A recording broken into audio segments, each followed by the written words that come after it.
Untuk pencapaian tahun 2021, alhamdulillah kita mencapai pencapaian tertinggi sepanjang sejarah. Jadi laba kita meningkat cukup signifikan dari tahun 2020, yaitu sekitar 166%, semula 18 miliar menjadi sekitar 49 miliar.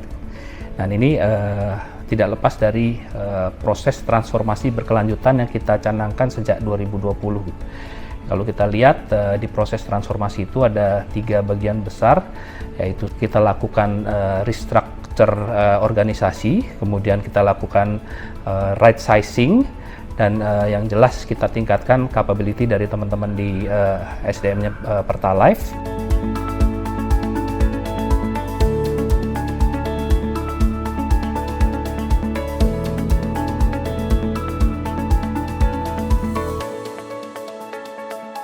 Kalau kita lihat terutama faktor yang membuat kita bisa bergerak cepat, sebetulnya ini juga masih menjadi harapan besar kita, adalah komitmen besar dari captive kita, gitu. Pertamina dan PT Timah yang kalau kita bicara secara size of bisnisnya yang begitu besar, gitu.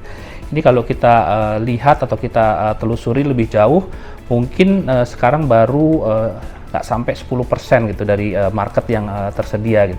Nah, itu yang akan kita kejar, gitu. Mudah-mudahan dengan kita garap secara lebih serius dan juga memohon dukungan dari captive Pertamina Group, itu mudah-mudahan bisa lebih terekspos yang menghasilkan profit yang lebih bagus buat Pertalite.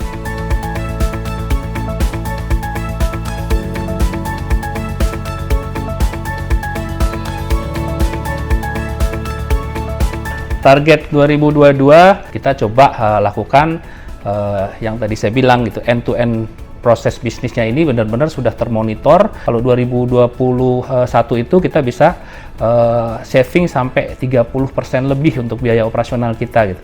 Nah, ini mudah-mudahan estimasi pendapatan premi kita ini bisa meningkat cukup signifikan. Jadi dari sekitar kemarin 450-an miliar menjadi sekitar 620 miliar, atau sampai range-nya bisa sampai 900-an. Jadi mungkin kita harapkan bisa ada peningkatan 27% hingga 87%.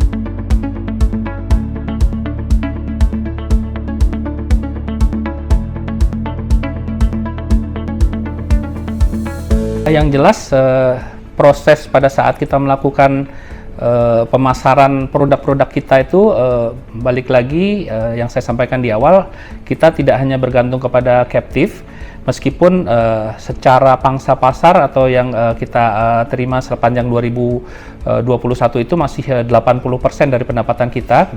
Nah, ini nanti kita akan coba rebalance menjadi 50-50, pasar non-captive kita akan coba kita boosting, gitu. Pertamina ini kita kenal sebagai BUMN terbesar yang kalau misalnya seluruh dari potensi bisnis di asuransi jiwa ini bisa kita garap, itu secara domino efek akan menyebabkan BUMN lain atau perusahaan-perusahaan lain juga meningkatkan kepercayaan kita, meningkatkan kepercayaan mereka kepada Pertalite.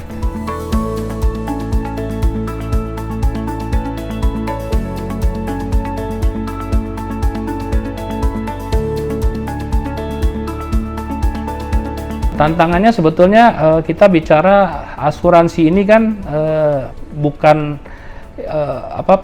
perusahaan yang menjual produk secara tangible, gitu. Kita menjual produk yang tidak terlihat, gitu. Tantangan yang paling besar buat kita adalah meningkatkan kepercayaan masyarakat itu untuk mempercayakan dananya atau proteksi asuransinya di perusahaan kita, gitu. Nah, dari proses yang kita lakukan transformasi selama 2 tahun ke belakang ini, gitu, mudah-mudahan ini bisa menjadi boosting bahwa mereka melihat Pertalite ini menjadi perusahaan yang bisa diandalkan. Harapan saya simple sih sebetulnya, gimana caranya supaya dengan adanya Pertalite ini, satu, perusahaannya ini yang selama sudah 37 tahun harusnya jauh lebih besar dari sekarang, gitu. Itu menjadi lebih baik lagi. Kemudian dari karyawannya sendiri juga menjadi jauh lebih bangga kerja di Pertalite. Dan yang ketiga yang paling utama adalah seluruh stakeholder termasuk nasabah, regulator, kemudian pendiri, dan segala macam lapisan masyarakat yang membutuhkan proteksi asuransi ini semakin percaya ke Pertalite. Mudah-mudahan masyarakat semakin tahu bahwa pada saat kita merayakan kehidupan kita ini, salah satunya adalah dengan membuat suatu jaminan untuk kesejahteraan masa depan melalui Pertalite. Pertalite, celebrate our life.